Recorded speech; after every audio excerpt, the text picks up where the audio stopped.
जब उस पीड़ित बच्ची की माँ का स्टेटमेंट सुने तो वो भी ये कह रही है कि हमारे बच्ची के जिस्म पे एक भी कपड़ा नहीं। हमारा उनका तो आरोप है सीधा सीधा कि ये जो है कहीं ना कहीं गैंग रेप का मामला है और गैंग रेप करके उस बच्ची को मार दिया गया है, ऐसा भी बताया जा रहा है। और ऐसी बातें छन छन करके आ रही है। क्या इस मामले में पुलिस के ऊपर कोई प्रेशर था या कुछ और था? चूंकि उन पांचों में से एक नेता था जो बीजेपी का नेता था। तो क्या बीजेपी का नेता होने की वजह से इस मामले को इतनी जल्दी जो है एकदम रफा दफा करने की कोशिश की गई और अब जाकर के जो है ये लोग सड़क पे उतरे, लोग पुलिस स्टेशन के बाहर आ गए, मीडिया में ये बातें आ गई पूरी तरह से, तब जाकर के अब जो है दूसरे पहलू की जांच हो रही है। सबसे बड़ी हैरानी तब होती है जब पुलिस जो है फटाफट 304A के तहत मामला दर्ज कर लेती है, एक्सीडेंट का मामला बता देती है और इसका कोई इन्वेस्टिगेशन नहीं होता है कि आखिर जो ये एक्सीडेंट हुआ, एक्सीडेंट होने के बाद जो है 4 से 10 किलोमीटर तक वो लड़की कार के नीचे घसीटती रही और कार चालक को पता नहीं चला गया। एक्सक्यूजेस दिया गया कि म्यूजिक बहुत तेज चल रहा था, इस वजह से पता नहीं चला। आप में से बहुत सारे लोग कार चालक होंगे, कार चलाते होंगे, थोड़ा सा टायर का हवा इधर उधर हो जाता है तो भी आपको पता चल जाता है। यहाँ तो एक पूरा का पूरा एक जो युवती की लाश, उसका जो वेट है, उस युवती का जो वेट है वो 40 से 50 किलो के आसपास तो होगा ही। अब इतना बड़ा शरीर का एक लोथड़ा यानी एक मांस का, हार्ड मांस का गाड़ी के नीचे से आपके जो है लटका हुआ है, वो घिसट रहा है और आपको पता नहीं। हैरानी तो तब होती है कि जब उस लड़की को, जहाँ पे उस लड़की की जो लाश बरामद होती है, उस लड़की के जिस्म पे एक भी कपड़ा नहीं था, ऐसा बताया जा रहा है। एक भी कपड़ा।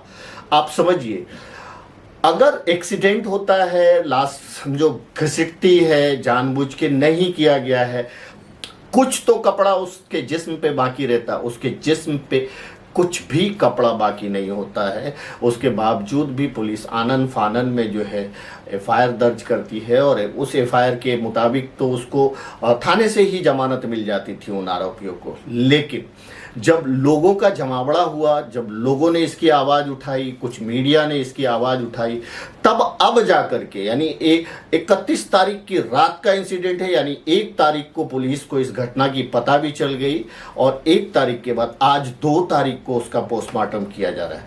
लेकिन पुलिस ने बिना पोस्टमार्टम किए, सब कुछ बिना कुछ किए, पुलिस इस निष्कर्ष पे निकल गई कि ये एक एक्सीडेंट का है मामला, गैर इरादतन हत्या का मामला है, नेग्लिजेंसी ऑफ ड्राइविंग है। लेकिन नेग्लिजेंसी ऑफ ड्राइविंग में जहाँ पे टक्कर आएगा, टक्कर मारेगा तो कोई लड़की हो, लड़का हो, गिरेगा, उसका बॉडी उस गाड़ी के अंदर कैसे आ जाएगा और इतनी दूर तक चलता रहे, ऐसा कुछ चश्मदीदों ने बताया। जो एक चश्मदीद तो पुलिस को बार बार फोन कर रहा था, लेकिन पुलिस का पता नहीं। बड़ा ही हैरान कर देने वाला ये घटना है। इस घटने की आवाज उठने के बाद ये तो मामला तूल पकड़ा है। जिस्म का ऐसा कोई हिस्सा नहीं है जो जख्मी नहीं है, यहाँ तक कि घिसटते घिसटते हड्डियां तक जो है घिस गई है, हड्डियां तक वो हो गई। तो आप सोचिए कि इससे ज्यादा दर्दनाक मौत किसकी होगी। उस बेचारी की मौत तो एक्सीडेंट के बाद थोड़े ही टाइम में हो गई होगी, लेकिन मौत के बाद उसकी लाश करीब दिल्ली की सड़कों पे दौड़ती रही, घूमती रही और उसके लाश के चितड़े चितड़े होते रहे। ये एक बहुत ही भयानक और दुखद इंसिडेंट है। इसकी जितनी भी निंदा की जाए कम है।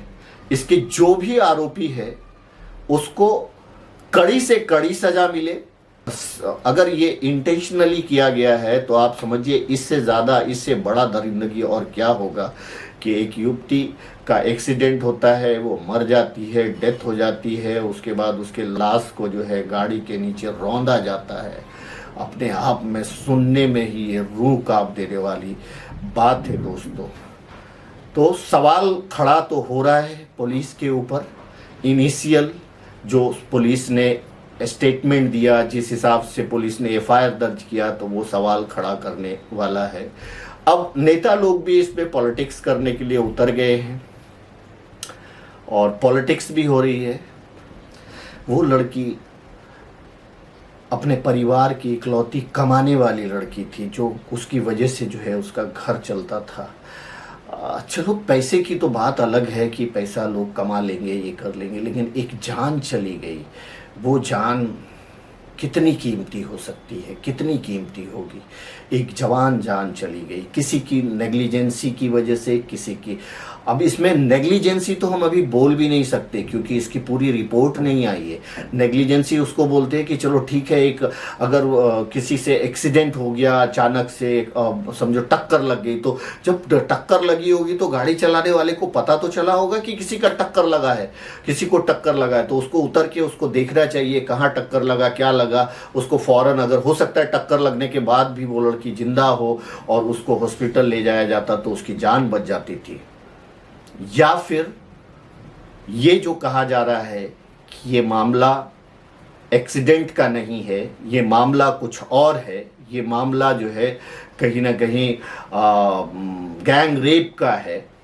अब इसमें कितनी सच्चाई है, जब तक पूरी रिपोर्ट आ नहीं जाती है पोस्टमार्टम की, तब तक ये कहना मुश्किल है। और सवाल इसलिए खड़ा हो रहा है कि बिना पोस्टमार्टम के रिपोर्ट के पुलिस ने इस मामले में इतनी जल्दी क्यों दिखाई। क्या इस मामले में पुलिस के ऊपर कोई प्रेशर था या कुछ और था? क्योंकि उन पांचों में से एक नेता था जो बीजेपी का नेता था, तो क्या बीजेपी का नेता होने की वजह से इस मामले को इतनी जल्दी जो है एकदम रफा दफा करने की कोशिश की गई? और अब जाकर के जो है ये मामला जो है कहीं ना कहीं लोग जन आक्रोश, लोग सड़क पे उतरे, लोग पुलिस स्टेशन के बाहर आ गए, मीडिया में ये बातें आ गई पूरी तरह से, तब जाकर के अब जो है दूसरे पहलू की जांच हो रही है। अगर दूसरे पहलू में सच्चाई है कि उस बच्ची के साथ कुछ गलत हुआ था और गलत होने के बाद उसकी हत्या हुई, या उसका एक्सीडेंट होने के बाद जिस तरह से उसको घसीटा गया, अगर ये बात सच है तो पहली बात यानी कि बिकॉज ऑफ उसमें एक बंदा जो था वो बीजेपी का नेता था, तो शायद इस बात को दबाने की कोशिश की गई, ऐसा भी कह सकते हैं। या हालांकि बीजेपी के कई बड़े नेता का ये स्टेटमेंट भी आ रहा है कि अगर वो दोषी है, चाहे कोई भी हो, तो उसे पहले सज़ा मिलनी चाहिए। हालांकि दोषी को सज़ा मिलनी ही चाहिए। दोषी के साथ जो है जात, धर्म और टैग कि इस पार्टी से है, उस पार्टी से है, इस तरह का भेदभाव नहीं होना चाहिए। लेकिन हमारे देश में अक्सर दोषी को दोषी नहीं माना जाता, उसको विशेष धर्म से जोड़ के भी देखा जाता है कई बार। और आपने ऐसे कई इंसिडेंट देखे होंगे कि एक समुदाय का लोग अगर क्राइम करता है तो उसको उस पूरे समुदाय को गुनहगार ठहराया जाता है। लेकिन कई मामले में गुनहगार को सिर्फ गुनहगार समझा जाता है, और कई मामले में पूरे धर्म, यानी एक गुनहगार जिस धर्म का है उसके पूरे धर्म को, उसके पूरे कौम को लाके कटघरे में खड़ा कर दिया जाता है। आप क्या सोचते हैं इस इंसिडेंट के बारे में? कमेंट कर जरूर बताएं। ये एक बेहद दुखद घटना है। मैं भगवान, ईश्वर, अल्लाह, गॉड से उस बच्ची के आत्मा की शांति के लिए दुआ करता हूँ, और ऊपर वाला उसके परिवार को हौसला दे, हिम्मत दे, सब्र दे, ताकि वो इस दुख को झेल पाए।